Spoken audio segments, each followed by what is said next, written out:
October 24th meeting to order, Community Advisory Commission. It's now 6 o'clock, and we're missing our chair this evening. She's still recovering, and I wonder, Fifi, if you have any more updates for us?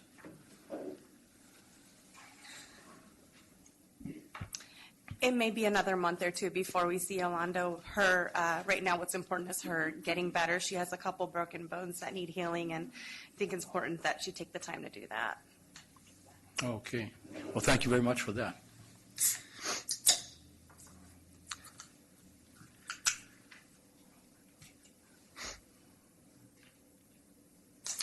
Okay, open the meeting for comments. If anyone of the public has any comments, I have no cards. Okay, on to the next. Next item on the agenda is the approval of summary of actions. Is there any comment about the summary of actions? Any corrections anyone noted? Move to adopt as presented. Second. All right. Second. I believe that was Mark who made the motion, and Michael made the second. All right, next is the attendance log. If you would have a, pardon me? It's right here. Oh, yeah. Does everyone find it? Yeah. Okay, let me Call the question. retract myself a little bit. We're on the approval of summary of actions. Do we have a motion? All those in favor say aye. Aye. Any opposed? Any abstentions? Okay. All right. Looks like that passes. Now we move on to the attendance log. Please have a look at that and bring to my attention if there's any error that you note.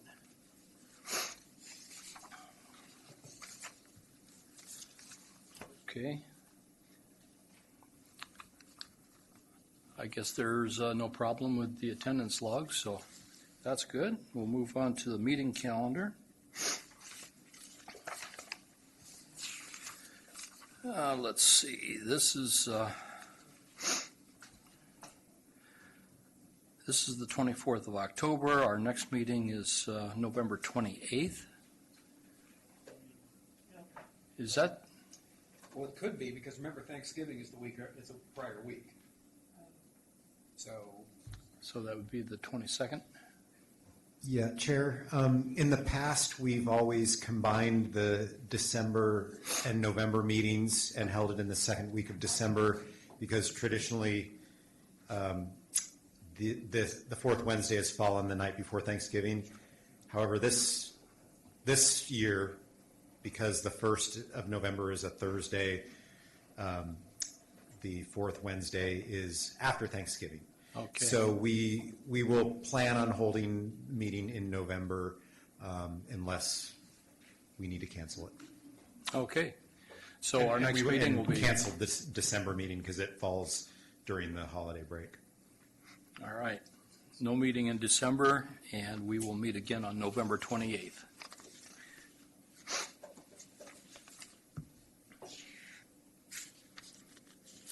Okay, our first major discussion item of the evening is a review of the City of Hercules calendar year 2016-2017 Growth Management Program Compliance Checklist.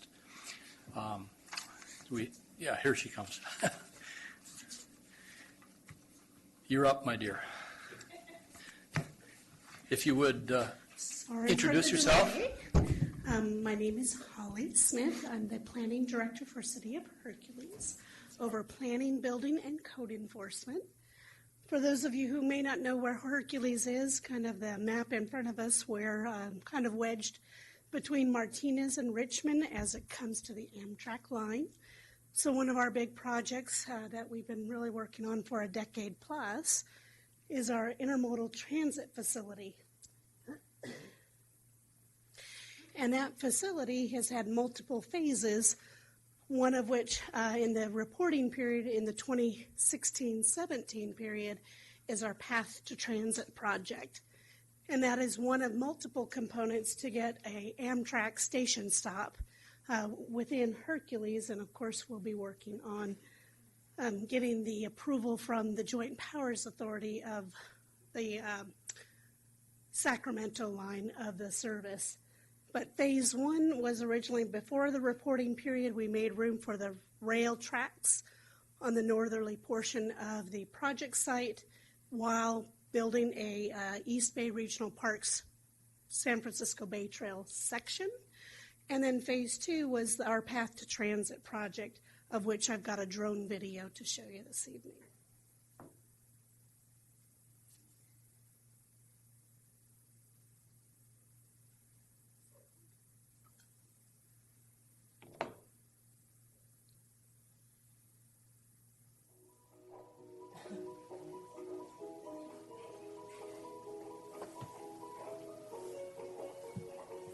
So this is the new bridge that was built as part of the project. We also needed to realign Refugio Creek, which actually feeds out to the San Pablo Bay. We constructed a creekside trail that also is adjacent to the project site. And then for those of you who have traveled down Highway 4, we actually extended Highway 4 to where it now goes all the way down John Muir Parkway. This is the ponding basin as part of the project, which also had a culvert going out and underneath to the Refugio Creek. And then you'll see this is the new John Muir Parkway section. And if you'll pay attention to that site there on the left that looked triangular in shape, I'll be talking about that site directly after this. So this is the intersection of Bayfront Boulevard. Bayfront Boulevard now connects to the new bridge structure and connects to the future intermodal transit facility site. I get a little dizzy here.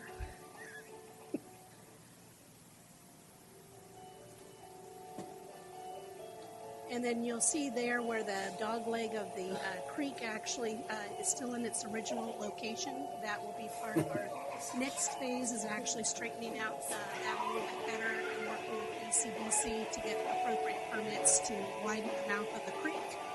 We would be building an additional railroad bridge going over that creek because it does need a third lane coming all the way through here. And then when we have that third lane of train tracks, it will not only help serve the passenger rail system, but it will also be able to provide a improvement to how goods movement works through this particular section. So this was just dedicated last year. And I believe it was March during a hailstorm. And we still had about 250 folks come out, including multiple representatives for that particular project. So that's the Path to Transit project. That was a $12 million project. It took 2 years to complete. So I understand Matt was saying, give us the highlights of what you did with transportation dollars in the last calendar year. And then what I brought before me here is, as you're looking at our Bayfront area, so Highway 4 actually comes through the community here, dead-ended at San Pablo Avenue, which is a route of regional significance where all of our major traffic for our transit comes through. And then basically this portion of road was built, and right where you see this little blue line, that was the section of roadway bridge that connects to our future intermodal transit facility site. The other approval I mentioned, take a look at the to the side of it, that area that was triangular in shape. Shortly about the same time frame, we actually approved our first large mixed-use project down there, which is 1 block from our future intermodal transit facility. And it's this particular piece of property here.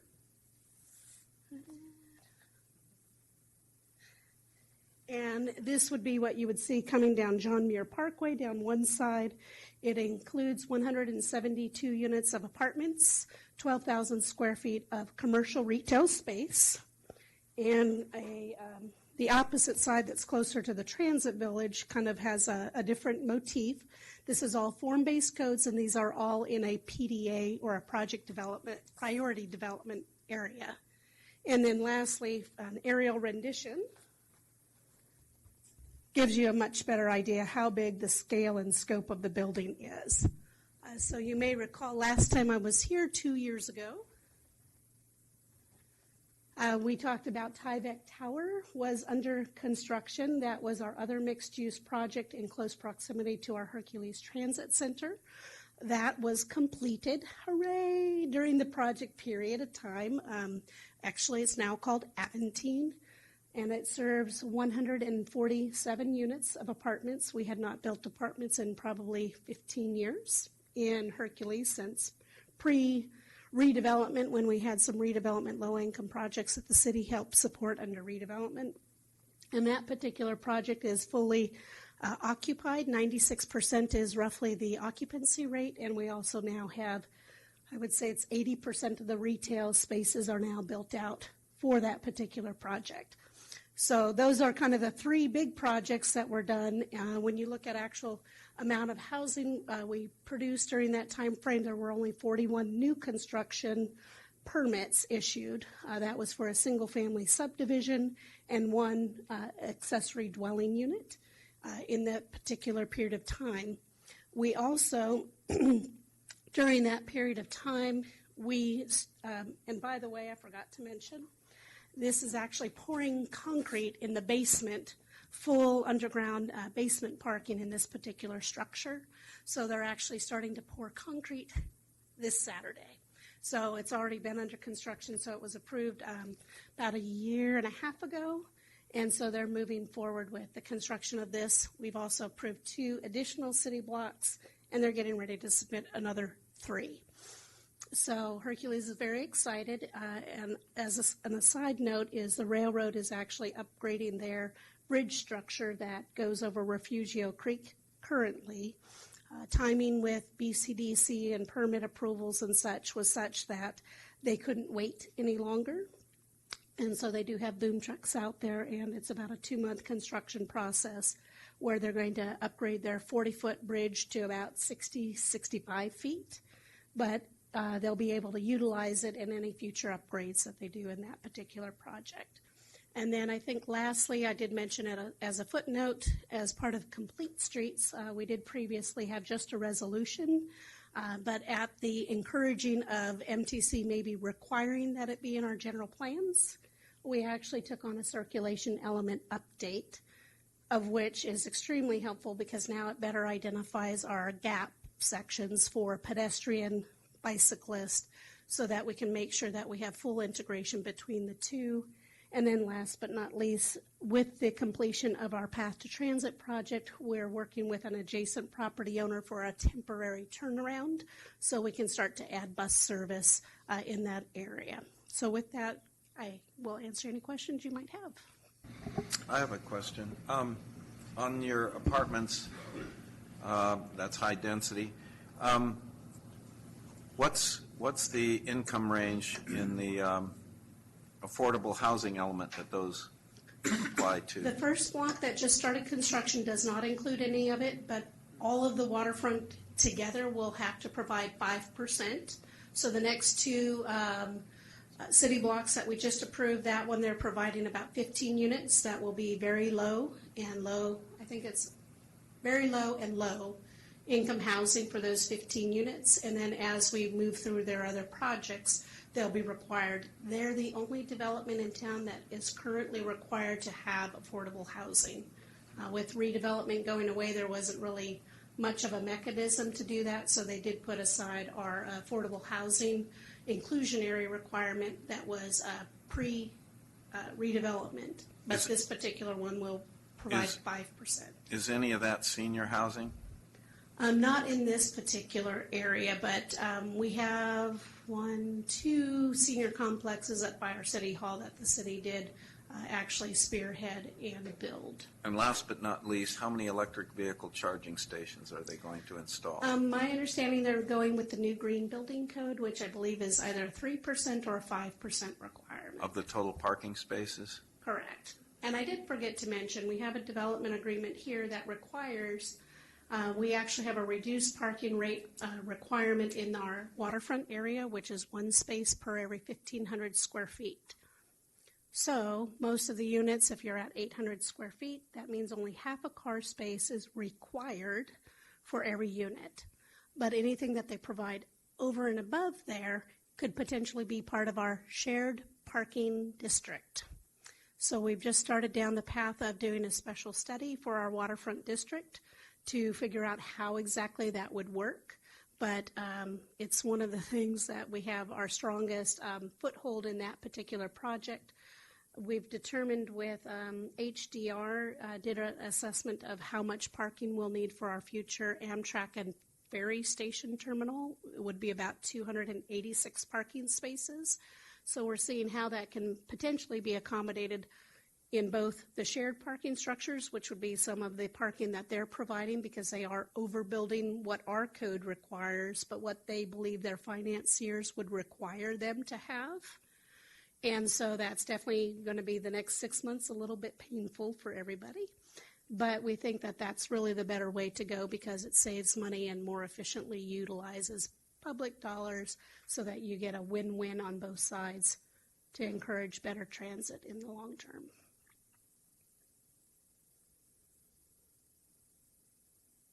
Other questions? Any other questions for Holly? Let me just Member ask, Mark? just looking ahead, considering what's been happening in the East Bay, a lot of the high-density developments, they seem to have been targeted by an arsonist, at least that's my opinion. I hope, most recently just in Oakland a couple days ago. So I'm just hoping that the developer and the builder are planning to really provide perhaps heightened security around the site during the And is this construction. during construction? Okay. Yeah, especially toward the end of construction, that seems to be when the projects seem to go up in flames, so Wow. I hope that I'm does glad not. you let us know, so just we hope will that's something pass that on to our you've done a developer counter- to also Yeah. tell them to beware. Thanks.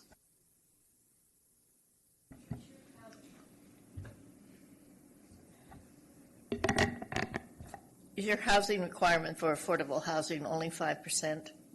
It's only 5% and only for our waterfront district. So our waterfront district is 20 developable acres of about 1,400 units, if I recall correctly. So that only ends up being maybe 65, 68 low and very low income units. Do you think that's adequate for the homeless in your community? In looking at, and actually last night we just adopted a homeless resolution. I'm surprised when they've done counts in our community. They had 4 years ago, I guess they do a single night all across the Bay Area. 4 years ago, they only found 1. And then 2 years ago, they only found 2. Which is, I think it's because when you try to get off the freeway in Hercules, there are no straight streets. So people get lost very quickly and don't know how to figure out where. I don't know why we have such a low, number, but I'm amazed that that's where our numbers are currently. That really surprises me because Concord is doing 25% out there at the Naval Weapons Station. And I don't think we have 25% of our residents as homeless, so that kind of concerns me. It's only 5%, but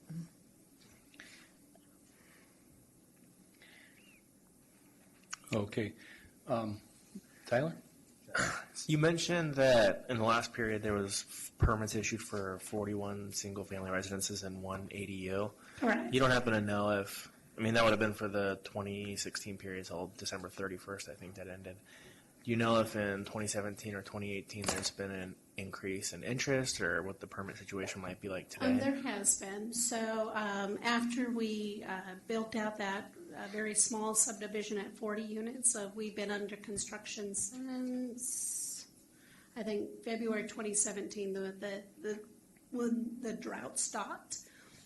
Our project got buried in water and stuck in water for about 6 months because they didn't get their base down in time. So that's why we would have hit a lot more in this particular reporting period. But that particular subdivision was 147 units. We've now issued, I think, 120 of them So basically, the next reporting period, so that's 120, and those are basically high-density units. I'm trying to think of the number of units per acre, but it's very high, and we have 2 and 3 stories. And it's again within this waterfront district just adjacent to it. So we have seen quite a bit of an uptick.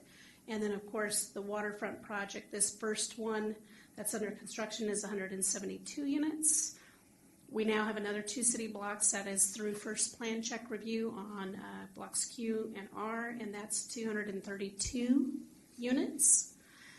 And I think their next set of things is probably in the 360 range. And their anticipation is they want to be, each of those projects is about a 22-month project.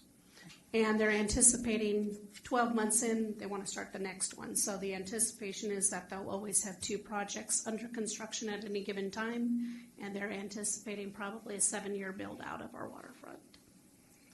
So the single-family components of those projects that you're mentioning, is that also being bundled with the ADUs then, similar to what's down the street here? Because I think for that project, it ended up being 49 units, and 11 of them had ADUs incorporated on the first story. So it's like first story for all of them was garage, parking, and then second story living space, third story living space.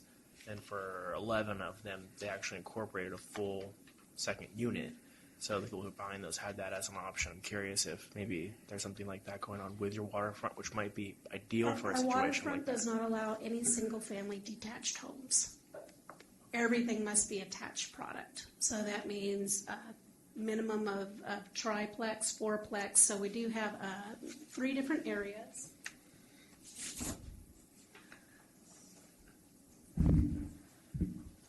You came prepared. Well, this is a great map. I love this map. So under this particular map, this block N is where they're building currently, and this is called the Transit Village. The idea is probably about 900 units on just this section. This is about 2 acres here.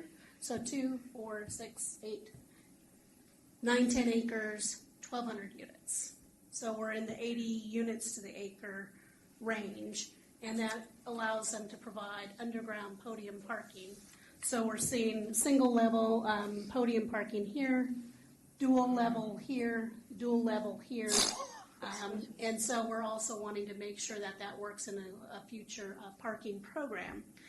This area off to the side, we actually call the bowl. This is the area where they're talking about a condo for sale product. So you'll get apartments on that side, closest to the transit hub. And of course, it's a little bit easier. It's directly next to Biorad and our job center. And then this particular area is adjacent to an existing single-family residential neighborhood. So this one is currently, due diligence is looking at KB Homes, buying this particular section out. And then this area would be the future downtown and that intermodal transit facility. Originally, we were looking at ferry service in the shallow waters, too much to dredge. We actually own the point, and so we're looking at long-term ferry service out here, which is more of a deep water channel. So it's a lot of work, a lot of hours, but our council and our community, 87% are still highly in support of our regional intermodal transit facility.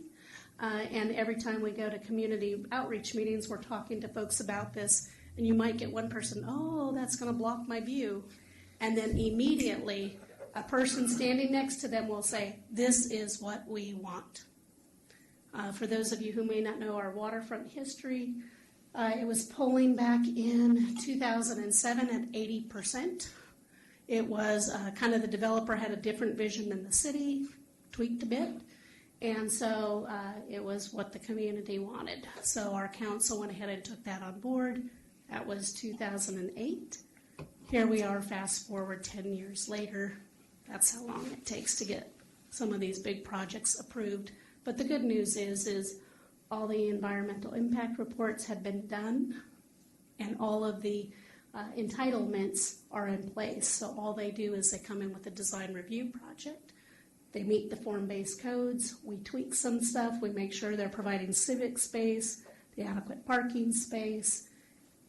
And then they go through the process much quicker than what you would normally see a lot of stuff on a waterfront go through. So we're very excited about it.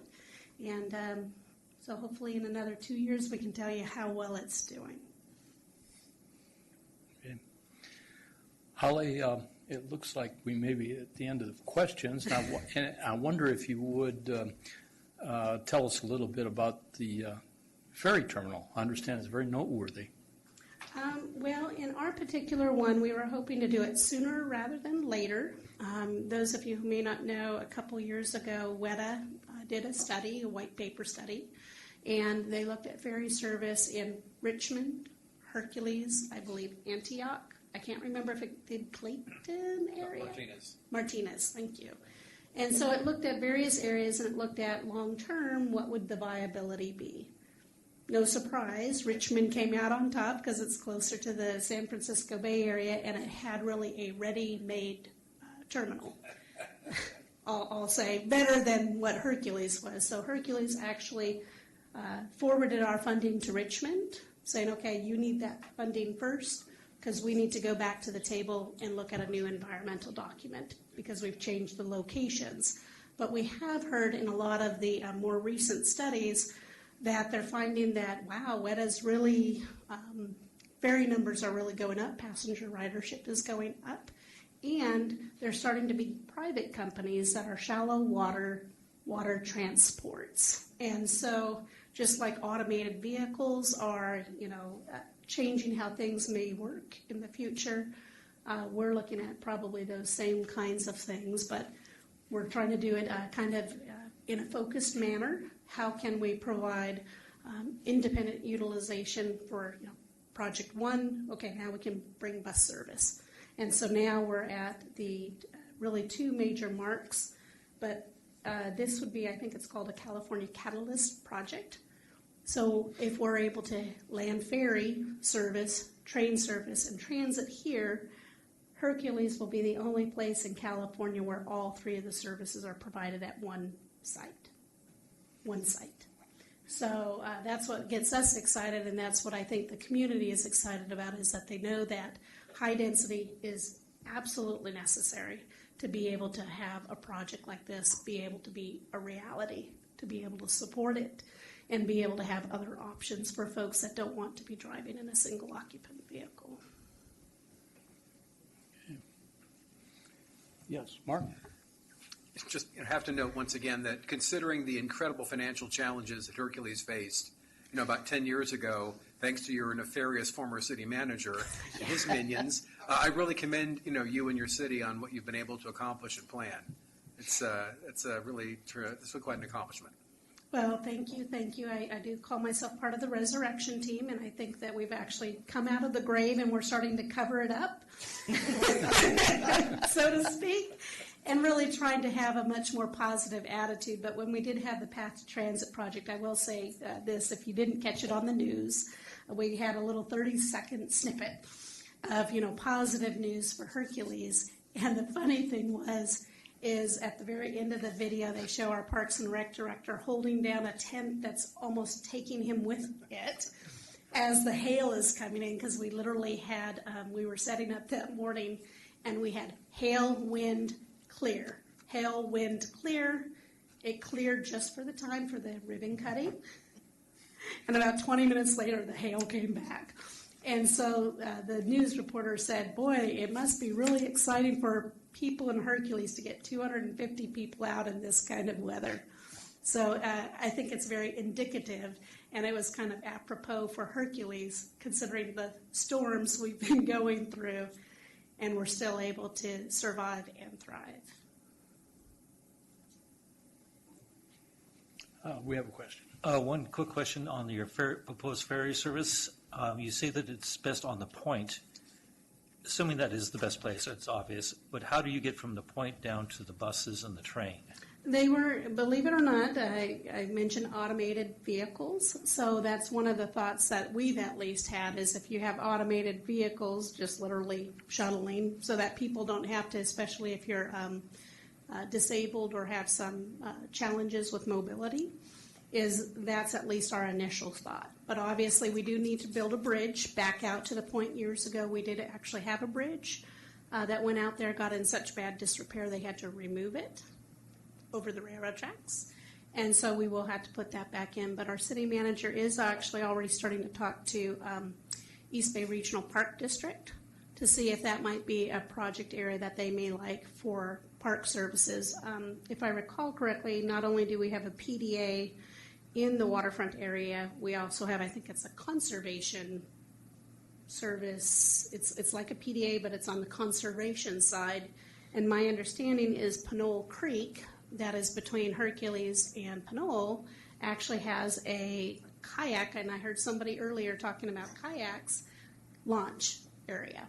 So it's definitely one of those areas that I think, and then if you don't know, the county is actually doing a project to expand the trail system from Hercules all the way into Rodeo.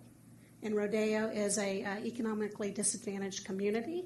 And so we're very excited that that will actually help them get to the transit center through a much safer route versus San Pablo Avenue that currently is a little bit difficult to traverse for folks in that particular community as well.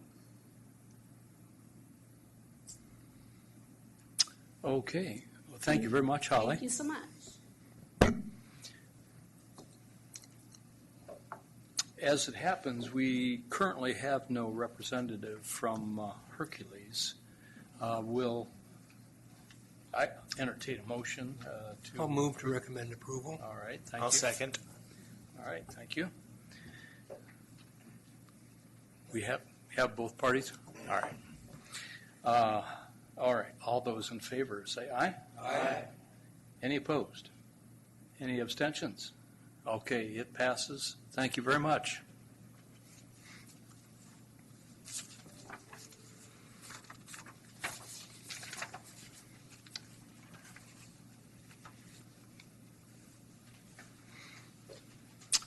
Right, the next item on our agenda is a presentation on the Measure J Bay Area Rapid Transit Parking Access and Other Improvements Program. Is it Stephanie? Yes, I'm Stephanie Okay. Hugh. So Floor good is evening. yours. Thank you. Good evening, CAC members. Again, my name is Stephanie Hugh. I'm Senior Engineer at CCTA, and thank you for the opportunity for this evening to present to you an overview of this Measure J BART Parking Access and Other Improvements Program. So the next few slides might look familiar. I understand that our executive director had come just last month to kind of go over who we are and what we're doing. So just a recap, we are the agency that manages the half-cent sales tax in the county, and we're also a congestion management agency for the county where we work closely with Metropolitan Transportation Commission, Caltrans, local agency, transit agencies for planning efforts, programming of funds, and delivering projects that will improve transportation in Contra Costa. And Measure J, just a recap also, was passed in 2004 with 71% of our residents approving the measure. The measure will provide about $2 billion for transportation projects, and the sunset date for Measure J is 2034. So this is an overview of what we do here at CCTA and all the different aspects of transportation that we focus on. And tonight, as mentioned, we'll be looking at the BART program that we have in place.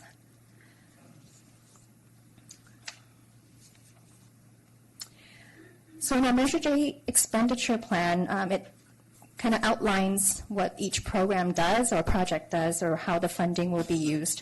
For the BART program, the description in the expenditure plan says construct improvements to the BART system, such as additional parking, station access, capacity, safety, and operational improvements. And obviously, these improvements have to be made in Contra Costa BART stations. And also, projects funded through this program has to be consistent with this description. So, for example, we wouldn't be able to use the funding for like landscaping or whatnot in the station. This is a overview or a summary of all the programs and projects in Measure J. broken up in the 4 subregions. You see Central, West, Southwest, and East. In the development of the expenditure plan, we have a total estimated amount that the Measure J will bring, revenue that the Measure J will bring, and we have the 4 subregions. And their task for these subregions was to see how they would spread out their funding or their share by projects and program. And I'd like to add that the shares for each subregion was determined by population. So for our program that we're looking at tonight, Program 10, that's boxed in red, it's the BART parking access and other improvements. The total funding that went into that program was $41 million. And each subregion decided how much to put in there. So for Central County, they dedicated $12 million, West County dedicated $15, Southwest is $3 million, and East County did $11 million. And these are all 2004 dollars at the time of when Measure J was created. And just to note also, the eBART extension isn't part of this Program 10. It's listed under Program 2 or Project number 2 on the left-hand side, where the East County dedicated $150 million to the BART extension project. And every couple years, 2 to 3 years, Measure J strategic plan is updated. The update includes expenditures to date, revenue projections, project status, and programming of funds. And this table is from our last update, and it shows that for this particular BART program, we've already spent more than half of what was set aside. We have about $15 million left in future years out of the $37.8 million in today's dollars total in the program. This is a list of all the recent or current projects organized by the subregions, the 4 subregions. We wanted to go over a little bit of how projects get funded or receive funding from this program. So first, BART staff scopes out a project that they would like to pursue, and if they are interested in using the funds from this Measure J program, they contact the authority staff and give us an overview of what the project is about and scope. The authority staff then confirms or checks whether or not the project is eligible for this program, and description that the goal and description and scope for this project is eligible. And if that's the case, BART staff goes to all the subregion to ask for concurrence to use this pot of money. And if they concur, it goes back to the authority board to program the project in a strategic plan. And once the project receives funding, authority staff will be actively monitoring and making sure it's going the way it should and it's progressing per schedule. And we also report out in our quarterly status report that we do every quarter. And the last report that was just published was from this month's board meeting. If you're interested, you can download it online. That concludes sort of a short summary of what the staff does on the authority side for this program. And I wanted to introduce to you some BART reps that are here tonight. We're honored to have Director Rebecca Saltzman with us today. She represents District 3, and she was elected to the BART board in 2012. District 3 includes El Cerrito, Lafayette, Moraga, Orinda, parts of unincorporated Contra Costa County, and parts of Alameda County. So our district covers Orinda Station, El Cerrito, Del Norte BART stations, or part of it, part of El Cerrito Plaza Station, North Berkeley, Bay Fair, Downtown Berkeley, Rockridge, and San Leandro stations. Director Saltzman co-chairs the BART AC Transit Interagency Liaison Committee, and she is also the vice chair of the Capital Corridor Joint Powers Authority. She is also with us. She also brought some staff with her today. They are Ariel Mercado, Celestine Doe, and Eileen Hernandez, who will also be providing you more details of their project and what's the latest from BART. So I'll have Director Saltzman have the mic. Can I ask you a quick question? Sure. What is the Shared Autonomous Vehicle Program? So that's a pilot that BART contributed $250,000 to test the SAVs in Bishop Branch. Okay, is that part of the Gomentum? Correct. Okay. And the funding came from the Central County pot of money with the understanding that if we do implement the SAV, the shuttles, it will be implemented in Central County first because they contributed this portion of the funds. Thank you so much for having me here tonight. I'm Rebecca Saltzman, BART Director from District 3. We have a bunch of slides. I'm going to go through them very quickly in the interest of time, but I'm happy to answer any questions after we're through with this presentation and then the staff presentation. So I'm going to be focusing on some Measure RR projects and a few other things that are going on at BART. So if you could go to the next slide. We're going to show a video, I believe, of some of the work that we've been doing out on the tracks.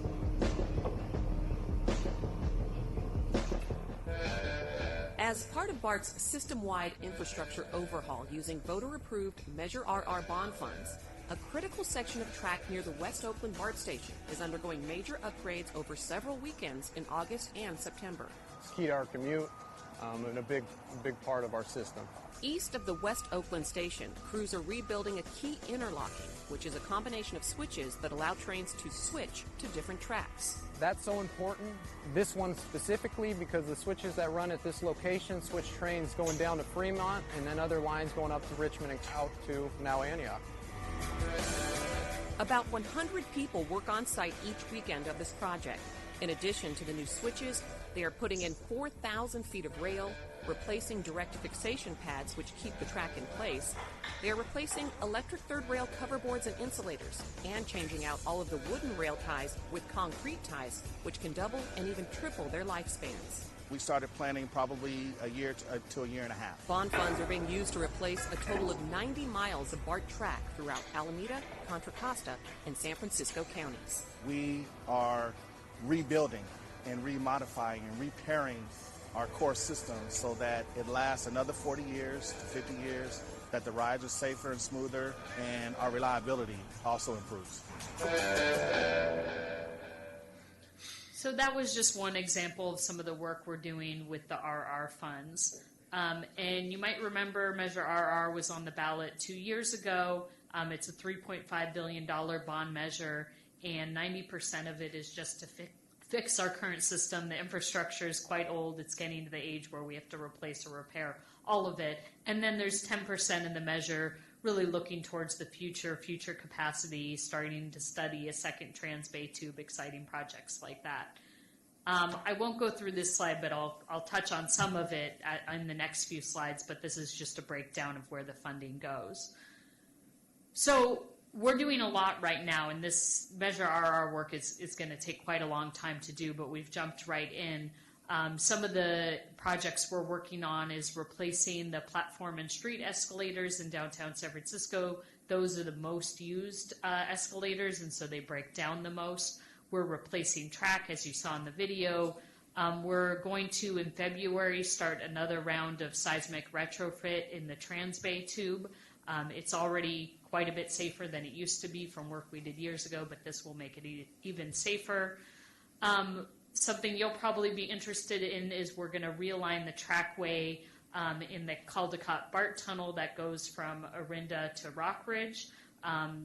The track has moved over time with just regular fault movement, not due to any big earthquake. And so we need to realign it to make sure there's not a problem in the future.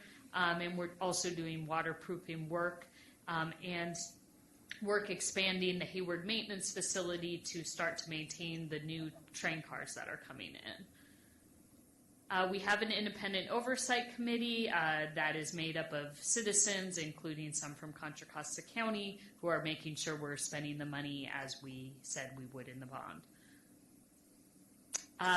Outside of Measure RR, funded separately, we have new train cars coming in, and just this week we started running the new train cars to San Francisco.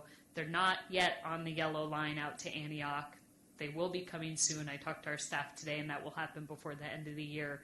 But they're starting to come out, and they're a really big improvement over the old cars. And they'll ultimately replace our fleet, but for now they're providing additional capacity while we run a mixed fleet. We opened BART to Antioch in May. I understand that some of you got to take a tour of it when it was under construction. How many of you have ridden it since it's been operating? Any of you? Great. Well, I hope you like it. I got to ride it recently for the first time and thought it was fantastic, and encourage you all to check it out. And it's really popular. That's actually our biggest problem is how popular it is. We have a couple of transit-oriented development projects happening in Contra Costa. One is at Walnut Creek, where the parking garage is under construction right now, and after that, the housing and retail developments will be under construction. And then, of course, across the street right here at Pleasant Hill as well. At Lafayette, we've been doing quite a bit of construction. It's finally almost done.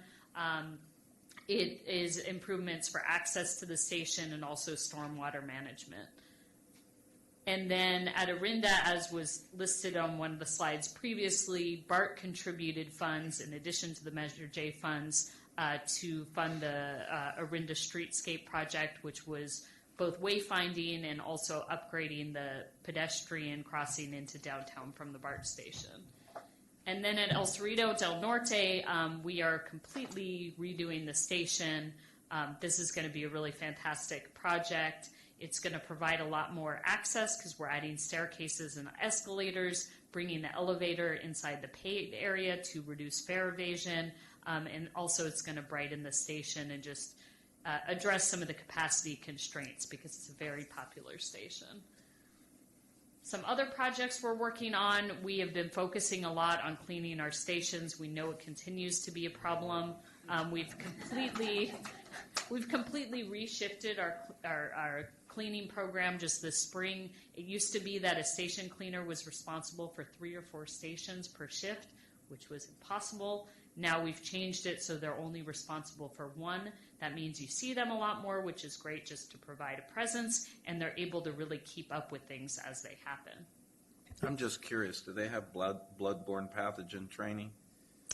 I don't know the specifics of the training, but I'm guessing that they have training in all of the things they need to know. I had a Segway, and for years I was the first one that had EPA MD pass number 1.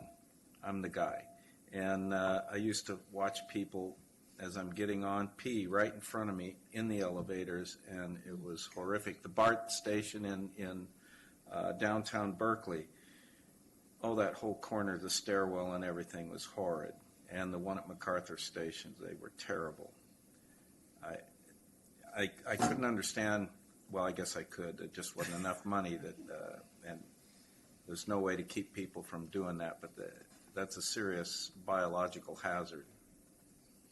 So something in terms of the entryways, like at downtown Berkeley, that we're doing is actually enclosing the entryways at our downtown stations, because a lot of the issues happen in the middle of the night when our stations aren't open. People going into the stairway because that's a safe, relatively clean place for them to go. So we're closing those stairways now at night, which is something we've just been doing recently because we had to put up gates and coverings to be able to do that. And related to that, we've been focusing a lot on fare evasion. That both includes, this is a picture of Pittsburgh Station where we've raised the barriers. We're doing that at several stations, bringing elevators inside the paid area. We're looking into, but it's going to take quite a few years, at replacing our fare gates to make it harder to fare evade. Unfortunately, they're a little bit easy to fare evade if you're determined. And then we've increased our enforcement as well. So we're tackling this in a few different ways. I'm just seeing that there is no barrier where the fare gate is, and I know, and I've seen them jump that as well. Yeah, and so that's why we want to replace the fare gates, because we understand that they're not enough of a barrier. But before, I wish we had a before and after picture, the barriers on the side were even lower than the fare gates. So we wanted to at least push those up so people weren't jumping over there. And then we have an increased focus on safety and security. Our chief of police is really focused on hiring more police officers. It's been a bit of a struggle, especially as more officers are hitting retirement age, but he has been able to increase the recruitment, so we're getting closer and closer to having a fully staffed department. And then just last year, we started having Clipper card vending machines in all of our stations, so now people can purchase them there. And we also started new youth fairs. It used to be youth fairs only went to 12 years old, and now they've been extended to 18 years old to try to give the discount to teenage riders and get more young people riding BART. So thank you. I will now turn it over to staff.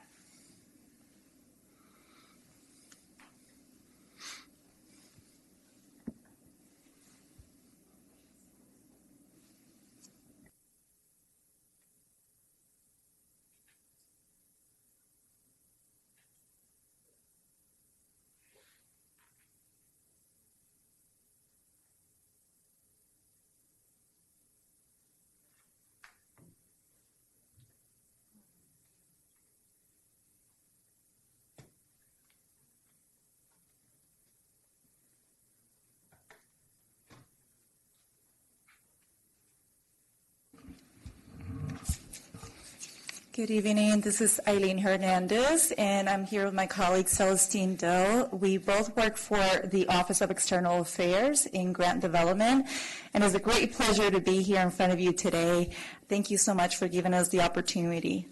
So as Stephanie who mentioned earlier, we're going to expand a bit on the Measure J funded projects.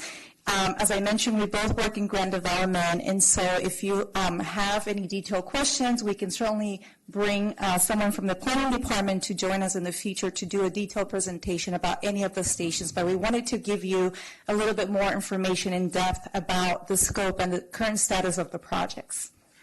Now, I want to begin with the project that we most recently obtained approval from the CCTA board to be able to access Measure J funding.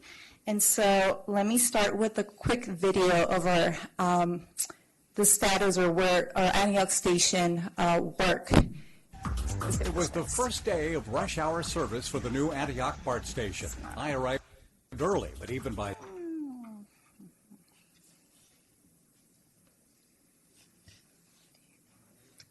To get it to work, refresh. Let's see if... Try again. It was the first day of rush hour. Yeah, it's not.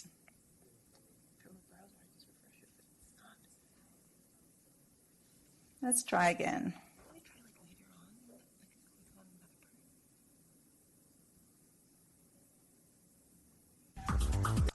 Antioch BART station.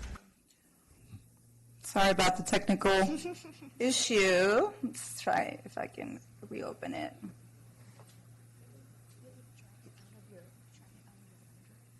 Drag it out.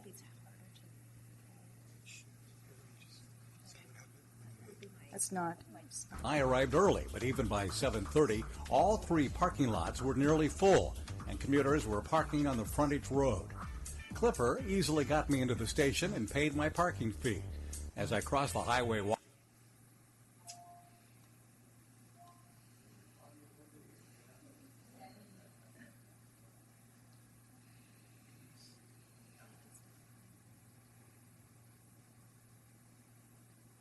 walkover, the train was coming into the station. I boarded, and the... We're just going to try and troubleshoot this real quick.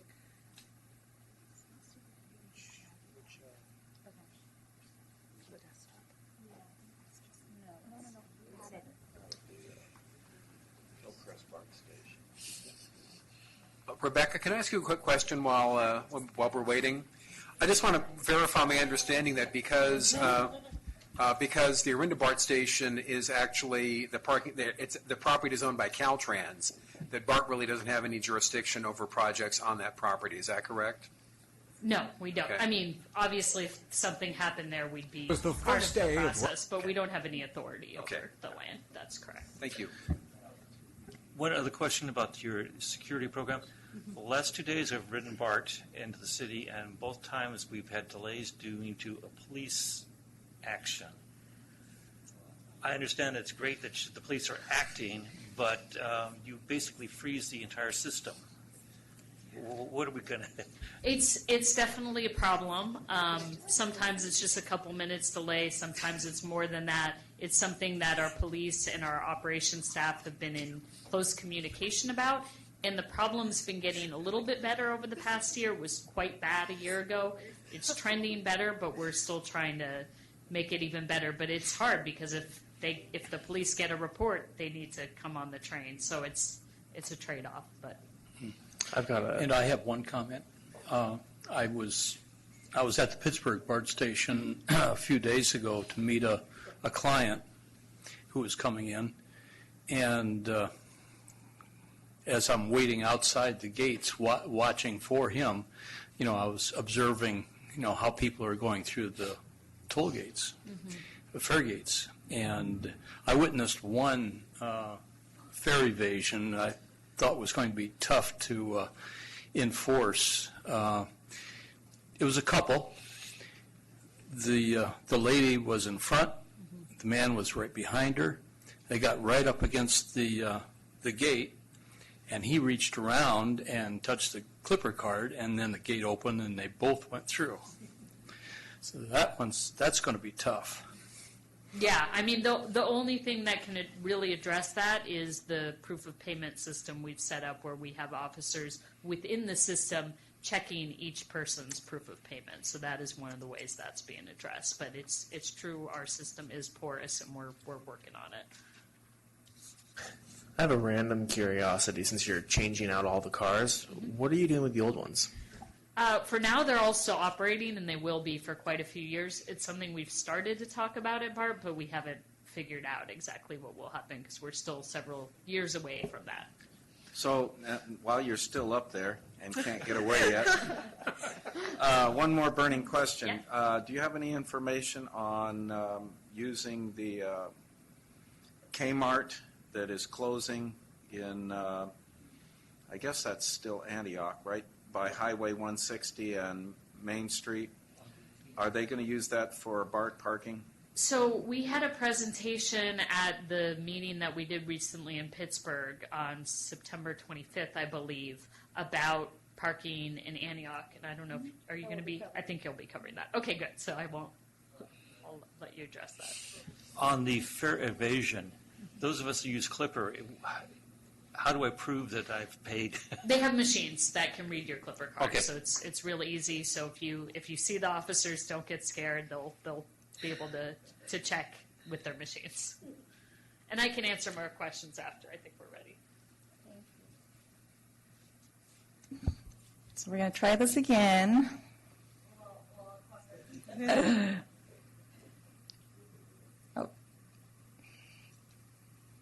Oh, it seems like it is working, but the volume now.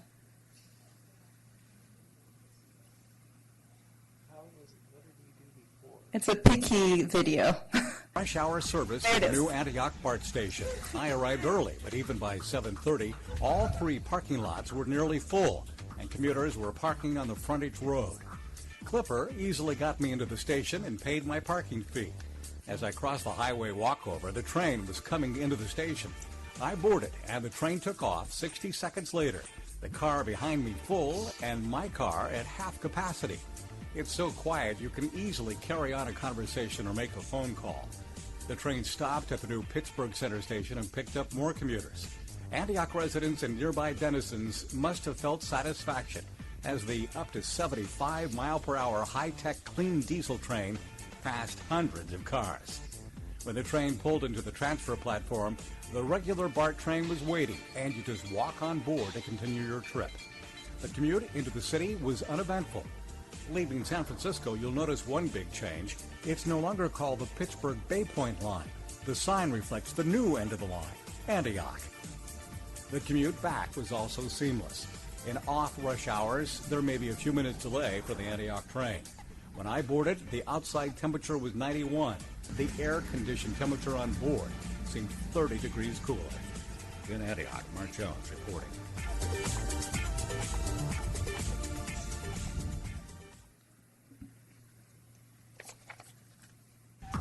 It was. Let's go. We made it through that. Okay, so as I mentioned earlier, this is the last item that we took to the CCTA board for approval. Specifically, I'm going to be covering what they approved, but I want to give you a little bit of a background. So as you know, our station opened up in May.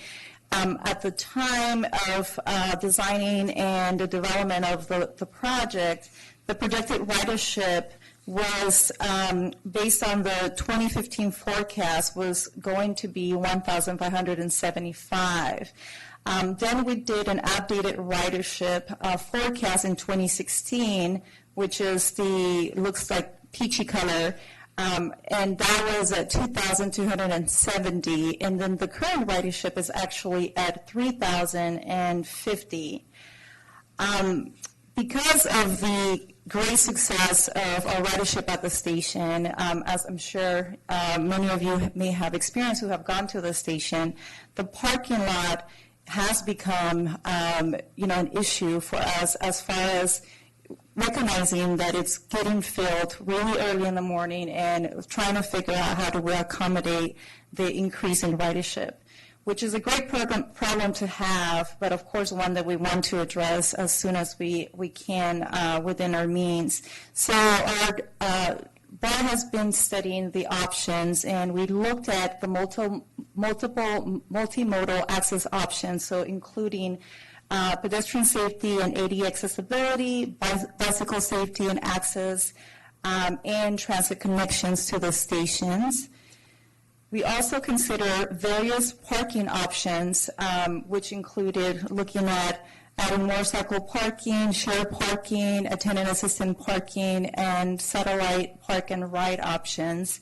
And given that we have space at the station that is owned by BART, we determined that the best way for us to be able to move forward at this time will be to increase the surface parking at the station. So we propose the ability for BART to be able to do this to specifically look at installing 851 parking spaces. And we brought this item in front of the Transplant TAC, the board, the ECRFA board, and then the CCTA board during the past month, and have been able to obtain approval of Measure J funding and also of access to savings of the E-BART allocation that Transplant did, as Stephanie who mentioned earlier, so that we can move forward with our plan to be able to establish a larger parking space. At this point, the schedule for the parking construction is we're currently going through our environmental and design, which we are projecting to be done with by winter of 2019. Then we're going to take this item to the board to consider two things. One, the certification of the environmental and the adoption of the formal adoption of the project in 2019, early 2019. The construction we're projecting to begin in the summer of 2019, and then we are projecting to be finished with construction of the project by summer or fall of 2020.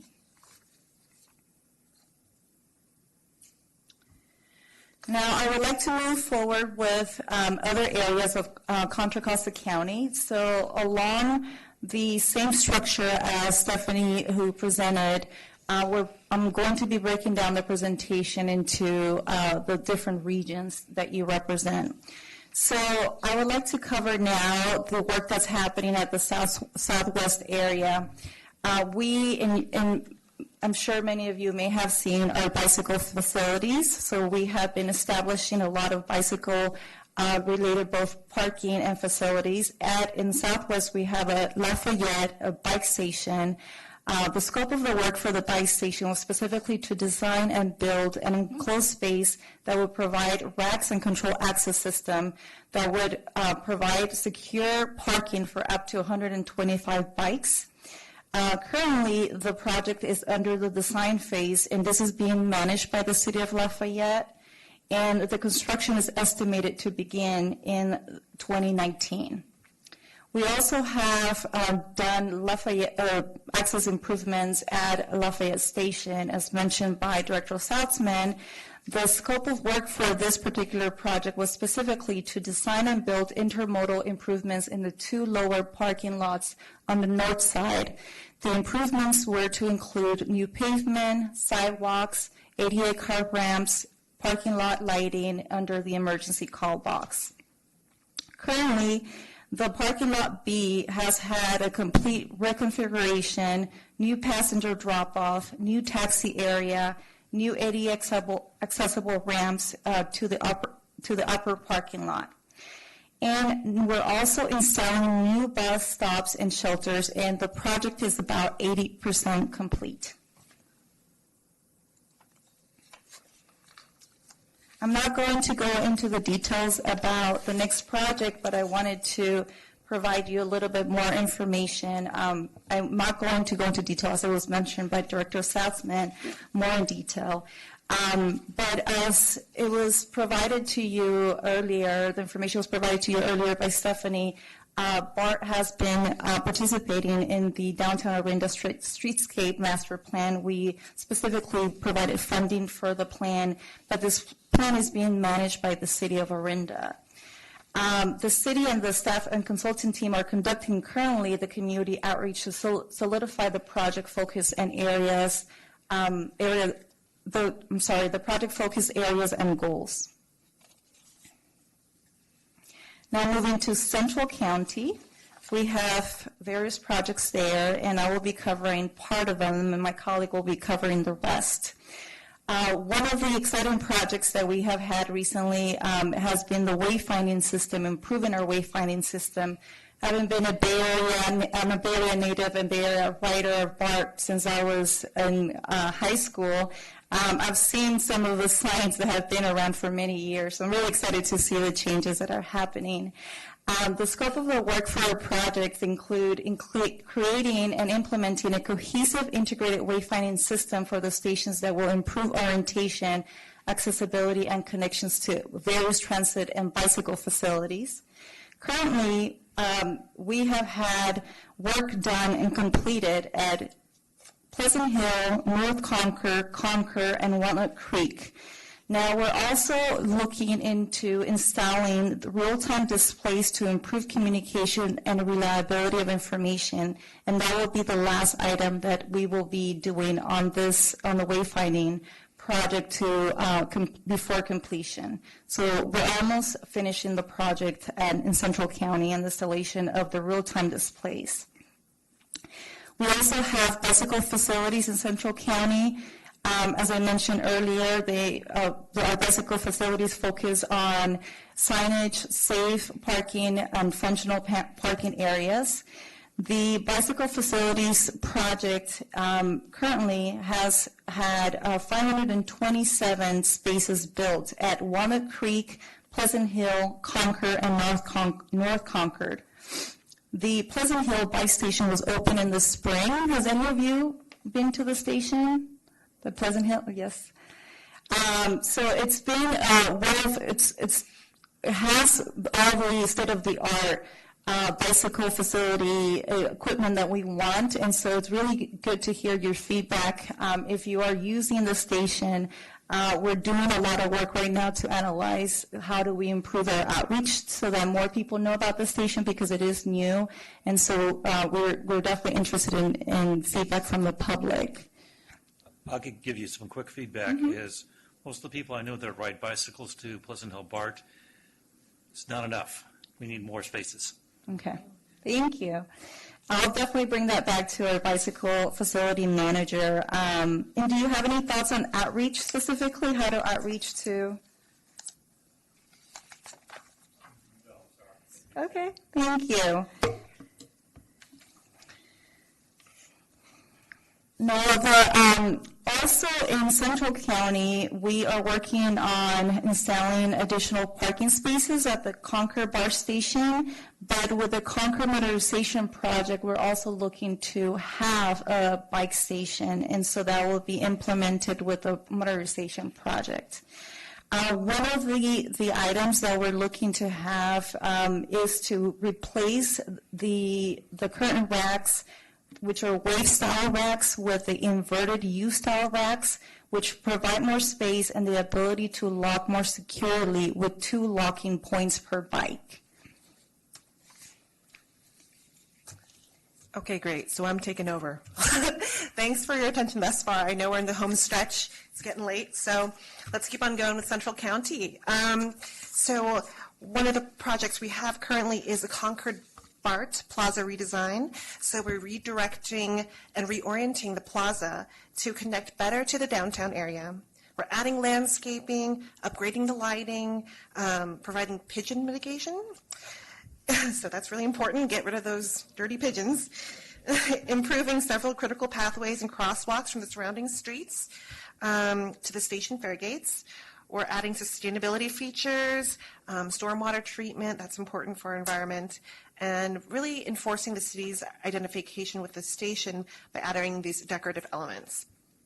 So right now, the status of the project is that we're enhancing the ADA scope at the station fair gates and a section of the sidewalk so that we can address compliance requirements for ADA.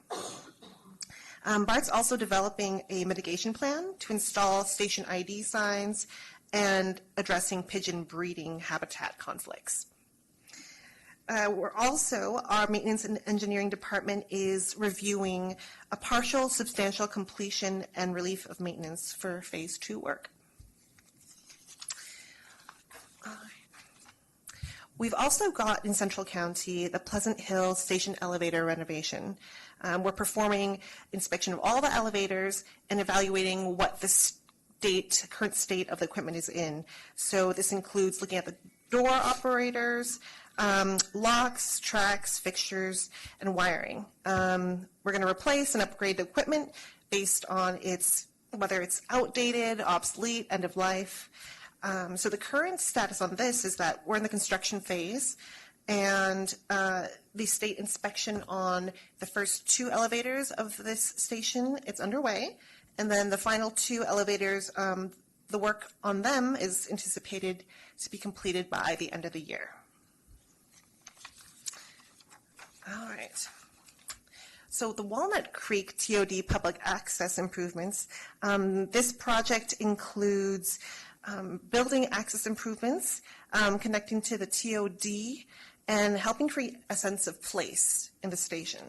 So the improvements to the area outside the existing fair gates and the elevated guideway are aimed at enhancing the sight lines, passenger safety, which we're all concerned with, a sense of place, which is something we want to create like a gathering place for people in the area, accessibility, and reducing fare evasion, which we know is a big topic that we've been talking about tonight. So these improvements are aimed to create a more welcoming and convenient, accessible BART station for all of us. So the improvements also include public access paths and plazas, upgrading the lighting, station lighting, dynamic parking signage, bicycle facilities like we've talked about at other stations, additional vertical circulations, that means stairwells, elevators, security features, landscaping. So this is all to accommodate more people who will be using the station because of the TOD. So right now it's in the design phase, and it's been confirmed that there's a preferred layout for the access improvements, and now it's confirming life safety, phasing, and placemaking project components. And it's also being coordinated with the Walnut Creek Transit Village plans that Director Saltzman mentioned before as well. Okay, on to the West County. So similarly, in the other county that Eileen mentioned, there's also comprehensive wayfinding, so signs and to improve orientation for all passengers. So we've got an idea of what that includes. Also the electronic bike facilities, so similar to what Eileen was talking about in Southwest County, we're installing 92 secure bicycle parking spaces in West County's 3 BART stations. So it's El Cerrito del Norte, El Cerrito Plaza, and Richmond. Okay, and so this bike facility improvement is in the closeout phase. 104 spaces have been installed at the 3 stations. All right, our final project is the El Cerrito del Norte modernization. And Director Saltzman mentioned this in her presentation as well, how we're trying to expand the paid area, make this a real place for people to gather by adding landscaping and lighting and bus shelter improvements. So it's a big intermodal station where everyone can enjoy this new place that connects the Ohlone Greenway and the BART station. So currently it's under construction, and we're doing 80 improvements, increasing the seating and upgrading the lighting. We're modifying the bus lanes and installing 18 new bus shelters. Also relocating all the bike parking to the concourse area and moving that to the new pedestrian promenade, which will be along the Ohlone Greenway. Okay, and finally, if you want more information than we have provided this evening, you're able to go to BART's website, Planning Contra Costa, and you'll be able to find more information on the corridor plans and the station plans that we've been talking about tonight. Thank you. I got questions. Always.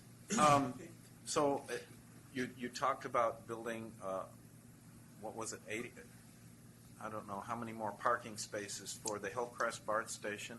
So I presume then that means that there's no consideration of using the old Kmart that is closing down at the border of Oakley and Antioch as a park and ride for maybe the 300 bus line? As far as the initial action on the side of BART, at this time it is to expand the parking, but we're continuing to look at other options for our ability to be able to provide adequate parking for our riders. So I don't know where the planning department is as with regard to their ability to move forward with that. But I know that they have considered multiple options, and this is the first one that is really feasible. I mean, for us, as you can imagine, first we have to really figure out the funding opportunities, and Measure J, with the savings from the actual construction of the Antioch station, in addition to the accessibility to East County allocation, we have the opportunity to be able to enhance parking. But I'm going to allow Director Saltzman to say more. And just one other thing, when we were presented this at the September board meeting, staff said that there were a few off-site parking options. That was one of them, and none of them looked like they would be immediately feasible, but they're going to continue to look into them. But from the initial research, it didn't look like any of them would be very easy to do. And so, thank you, that's perfect. The other question is that the biking accessibility from Oakley is very, very cumbersome. And if you have a mountain bike and your tires don't go flat, you can ride across the field and crawl over the weeds and so forth. Is there any chance of getting a bike lane of some sort to one of the main roads that does have bike lanes, like Oakley Road or something like that, an extension maybe? Because going all the way around is cumbersome and more dangerous. I will definitely share that feedback, because one thing I asked for when we haven't voted yet on the new parking lot, but we had an initial discussion, I said I hoped that we would have some other access improvements as well for people biking, walking, so it's not just improvements for people getting there by car. So I will look into that specifically, though. Thank you. And last but not least, from me anyways, you said electronic bike facilities, and I looked at that. Electronic bike facility doesn't mean electric bike. As I said before, I was the poster child for Segway accessibility on the BART system. Also, there is now huge numbers of electric bikes available. The Ford company has a bike system, electric bike system. Is it possible to, A, have those established at the BART stations, and one more electronic thing, electric vehicle charging stations? Are there any? I can respond. So electric vehicles, I'll start with that first. We have the first pilot program at the Worm Springs station. We chose there because it made sense and it was a new station. We're still getting kind of data on it, and if that continues to go well, we will be rolling it out to other stations. I don't want to misspeak, but I think the next station plan might be in Lafayette, but it's definitely in Contra Costa County. So we are looking to roll that out at other stations. In terms of bike share and scooter and all the, who knows what will come next.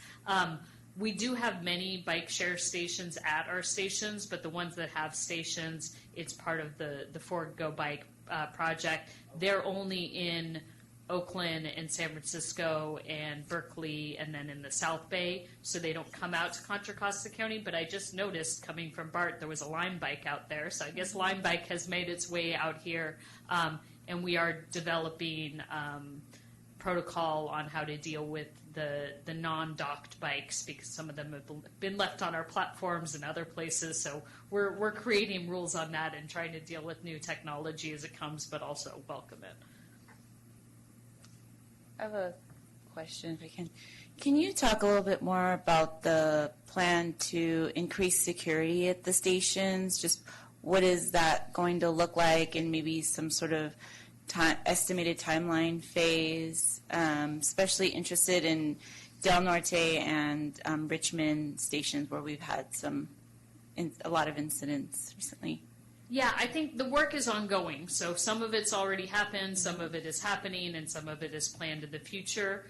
So especially as there's been some more high-profile crimes this year on BART, there was more overtime issued to get more officers out there. So that was something that could be done immediately, and then the efforts to hire more police officers. But we're also doing some other things that are more infrastructure related and will take some more time. So we're completely replacing our camera system inside the stations. The trains have already been replaced, but inside the station, some of them are quite old, so we're replacing them with digital cameras that will offer a higher quality. Something the board is considering tomorrow is putting screens in the stations. There's one pilot one in San Francisco that show you that there's camera feeds, so you know that you're being watched. So there are a bunch of things. There's the BART Watch app, which if any of you don't have it, I highly recommend you download. But we've been doing more advertisement of that to get riders to report when there are crimes. That's when you see the police delays. It's often because somebody's used the BART Watch app to contact law enforcement, since often people don't feel safe picking up their phone on a train. They want to do it more discreetly. So there are a bunch of things, and then there's the kind of physical infrastructure at making the stations more secure and less porous. So there's a lot going on, and then there's been a really specific focus on San Francisco, not as much on the crime, but of the homelessness issue that we've faced in our whole system, but primarily in the downtown San Francisco stations, working in coordination with the city of San Francisco to have homeless outreach teams that go out. We've been able to get many of those homeless people housed or into services, so that's something we're continuing to work on. And we're right now in the process of developing a plan with Contra Costa County to do something similar, where BART will help fund and the county will help fund homeless outreach in our stations and on the trains. Thank you. Thank you. One quick off-the-wall question. Which is the busiest station in Contra Costa County? I know in West County it's El Cerrito del Norte, but I don't know if that is the busiest throughout the county. I guess so. And a lot of that is from people coming from outside the county, coming across the water from Solano County. Any more questions for BART staff or the director? I did have one more question, just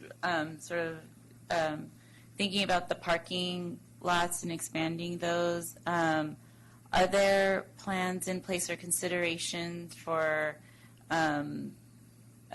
solar panels over the top? Like, what other sort of smart energy things are you all considering and incorporating into the expanding parking?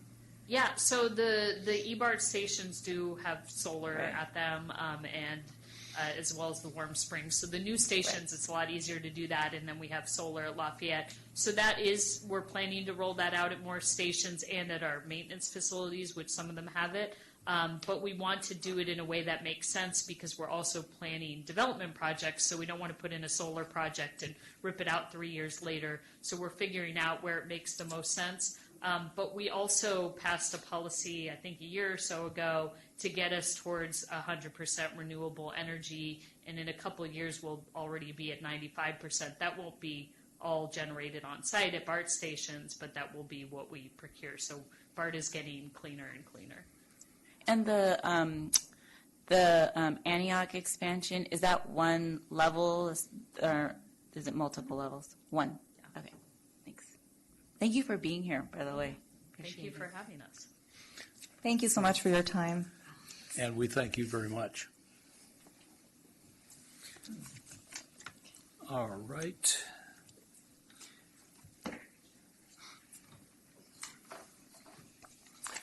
Do we have any committee reports? I have the usual one for the authority board, just for the meeting last week. I just hit the highlights. Of course, one of the regular agenda items was the request from BART staff for an appropriation of a little over $5 million in funds for the Antioch parking lot expansion.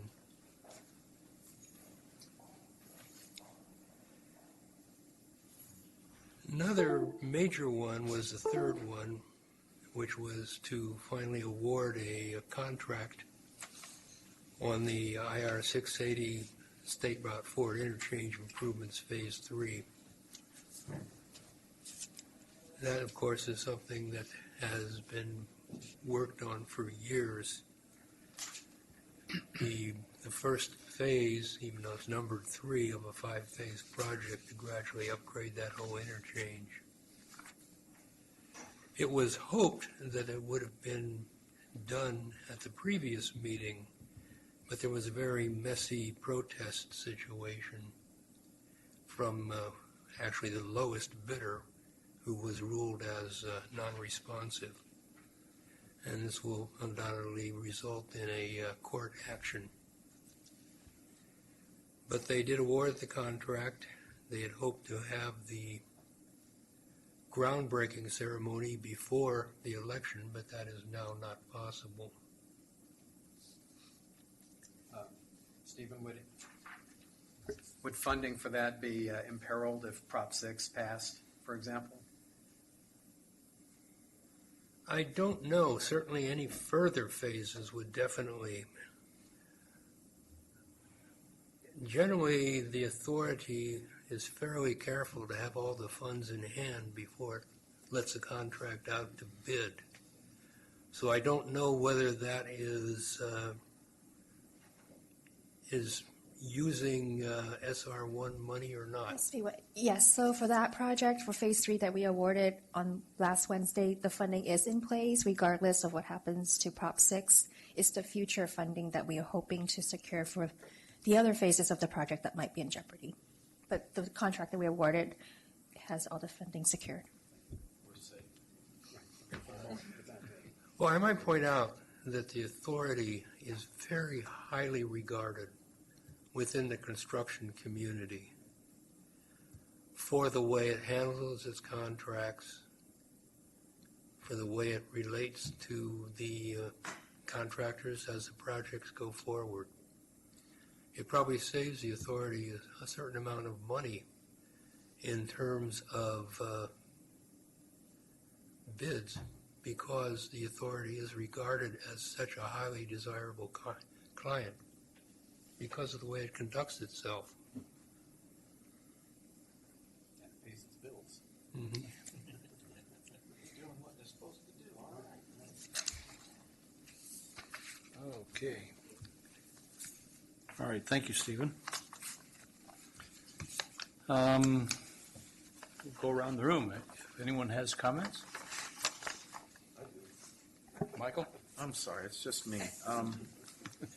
So we're looking at the growth of Oakley, for example, and is growing by 2 to 3% a year. And I hadn't been anywhere much since I retired, and I just took a drive out yesterday morning and this morning to Berkeley, and just since October, the traffic has become about twice as bad.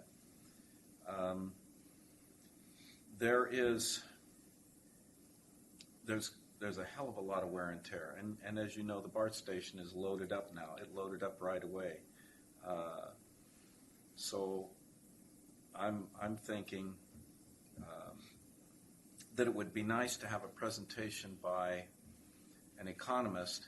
His name is Professor Pitts from the Labor Center at UC Berkeley. Sometime next year, it would be nice to have him come in and explain the dynamics of the shifting population and how that affects our economies and the roads and everything else. And having said that, a week and a half ago on a different subject, but this relates to autonomous vehicle research, I had a chance to sit down with one of my scientist customers that I had at Lawrence Berkeley Lab, Hoyi Holman, who's a little bitty lady. She must be 70-some years old, but she is a super scientist, and she has developed a method that will allow artificial intelligence to actually make decisions, not based on human input, but what it detects and sees through various means. It has direct application to how autonomous vehicles are going to work in the future. And nobody knows about this yet, and the DOE has just given her several $1 million funding to do the final end research before hopefully we can have it at the Gomentum station and installed as, it's not equipment, it's not a gadget, it's a system, and it's very hard to explain. But it's coming, and I'm very excited about it. I stay in touch with our scientists as much as I can, and I cannot tell you how far behind we are out here compared to what's going on at the lab. Whatever comes out here in the general public is about 20 or 30 years behind what's in the labs right now. It's a future shock you can't imagine. So be patient, it'll get here. We need to make contacts and bring it out here. Battery technology is jumping in leaps and bounds, and so are the photovoltaics. It's exciting. So that's my report. Thank you. Mark? The Jetsons. Matt, speaking of Gomentum Station, I'm asking. I'm being selfish here because I need to roll off the committee early next year, and I'd love to have a chance to see it before I leave. Not leaving the committee. They have too much good food. It will happen before then, but in case it doesn't, we'll extend that invitation to you anyway. But Fifi and I are meeting tomorrow afternoon with our in-house manager of Gomentum Station. He just got his November schedule because it's now been transferred to AAA overall management. We're kind of working with them in terms of scheduling, but we just got the November schedule, so we're going to work very hard on getting you out there in the next month. Oh yeah, we'll offer 2 times, a morning time and an afternoon time, to hopefully accommodate all of you and your schedules. So Thank you. it's coming. We apologize for the delay, but there's been stuff going on. But As they say, so is Christmas. yes, exactly. Not to mention the heat death of the universe. A couple of things have come up in Brentwood. One last night, Brentwood City Council. They are looking at their affordable housing program.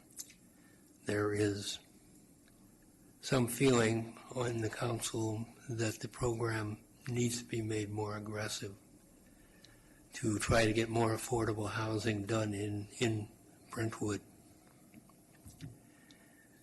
And the other is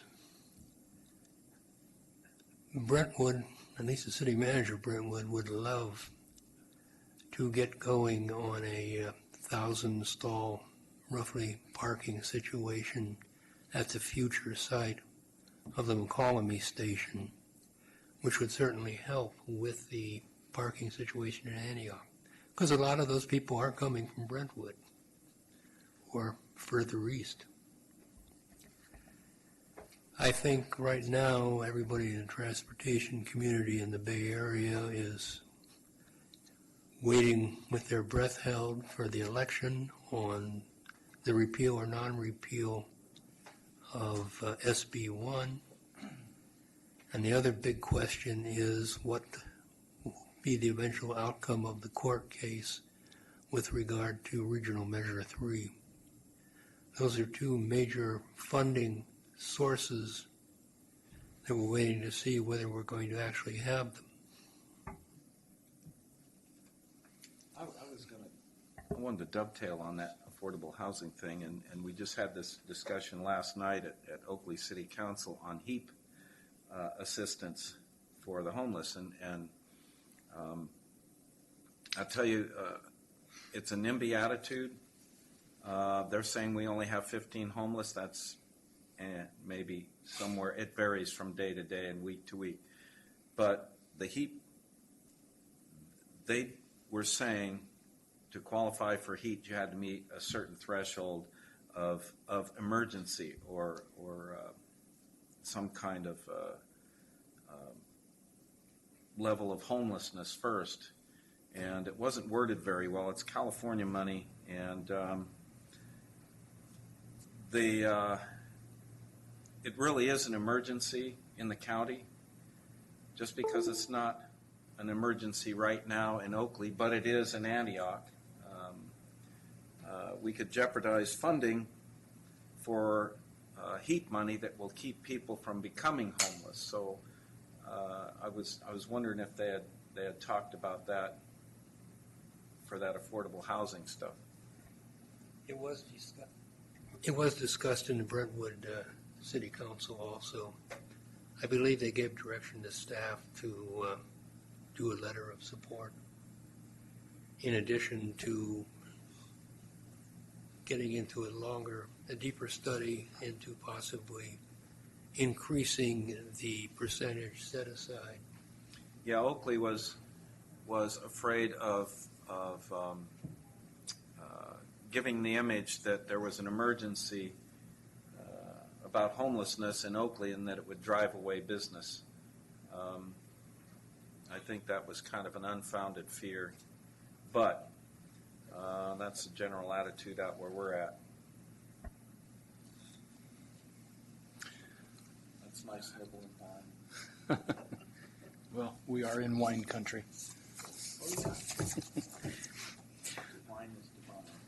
All right. Do we have any correspondence or anything like that? I do have a couple of staff comments. Okay. This is just to follow up from last month. A few questions were asked of our executive director, and we looked into those questions, and I just wanted to report back. First of all, on the there was a question about signage on Highway 4 regarding how to get to Stockton. Yeah. And we did verify that all the on-ramps starting in Hercules do, for the eastbound direction, they do say Stockton. We did notice that there weren't that many mileage signs that say Did you say Hercules? Starting in Hercules, when you get on Highway 4 in Hercules. Okay. So starting in Hercules to, I think we looked out to Brentwood, all the entrances, the on-ramps, do say, East Stockton. But on the freeway itself, there weren't that many signs saying Stockton, 40 miles or whatever. And then there's a big sign at the 160 interchange. But if there's any particular places you feel like there's a... Yeah, there's, I was just out that way recently, and I double-checked, and there's clearly a sign for Stockton, and it leads you right onto the Highway 4 bypass. But there's nothing after that. Okay, so you're talking after the bypass, maybe once you're down by Marsh Creek Yeah, Road I to mean, go over to Discovery Bay? Yeah, if you don't know your way around very well, turn left here or something. Excuse me, there is the one on Marsh Creek, because it says Marsh Creek Road, and then it also has an arrow going left to Stockton. So I know that one is there, but there isn't anything with all the new off-ramps that are happening in Brentwood, because I got lost the first time I got on there. I took Balfour and I was in the wrong, I wasn't going where I should have been. There are no Stockton signs from 160 saying Stockton, no, from 160 to Marsh Creek Road. It doesn't say anything about Stockton. And that's where I noticed it. There was a stretch with no Stockton signs. The reason why is they expect you to take 160 to 12, and that goes to Stockton. Yes, but it doesn't tell you to go that way. I think most people, once they're on 4, want to stay on 4. Yeah, exactly. Okay, so we'll keep looking into that. Yeah, that's like a 4-mile stretch. Yeah, you're right. At least. You're right. And there should be signs, I think, ahead of the left turn to Marsh Creek, letting you know to be prepared, left turn ahead 1 mile or something like that, So we'll keep on that. Then the other question was about pavement quality on some mainly county roads, specifically Bailey Road between Pittsburgh and Concord and Camino Diablo near Byron. So checked with the county. They did a seal, basically resurfaced Bailey Road in 2011. And Camino Diablo got the same treatment in 2010. That's between Byron Highway and Vasco Road. Then on Camino Diablo between Vasco Road and Marsh Creek Road was resealed in 2013. And then on Camino Diablo from Byron Highway East was done just this summer. However, they said they've done nothing about the drop-off that you mentioned on either side. They say they have no plans to address that. But they said if there are specific locations that you can point out that where there's an issue, let me know and I will send it to the county engineer. Okay, I will, thank you. Okay, like a specific address or 2866 Camino Diablo. That's very specific. The holes are really deep on the south side. You can't get on the north side. Okay. Thank you. That helps. So, but for both those locations, both roads, they do not have plans to resurface other than the ones they did in the last 7 or 8 years. So that's something to think about with the SB1 vote on the ballot. I got a high-tech question for you. You may or may not know this. It had occurred to me that black absorbs an awful lot of heat. Is there any research going on about pavement materials that would reduce the absorption of heat? That would save tons of wear and tear on all kinds of things. I know some of the university transportation institutes are looking at that. I don't know where they're at on it, but I know that is an issue that education is and researchers are looking at. If I can get any information to present to you, I'll do that. But it is something that they are aware of. Oh, Anna. No, just Okay. Do we have any future agenda items that anyone would like to propose? Michael does. Yeah, I was just going to look up his name, Professor Pitt's name, and I've got a note here, so I'll reach out to you and make sure we have the right person. It's Professor Stephen Pitts, Associate Chair at UC Berkeley Labor Center. He is a sharp cookie.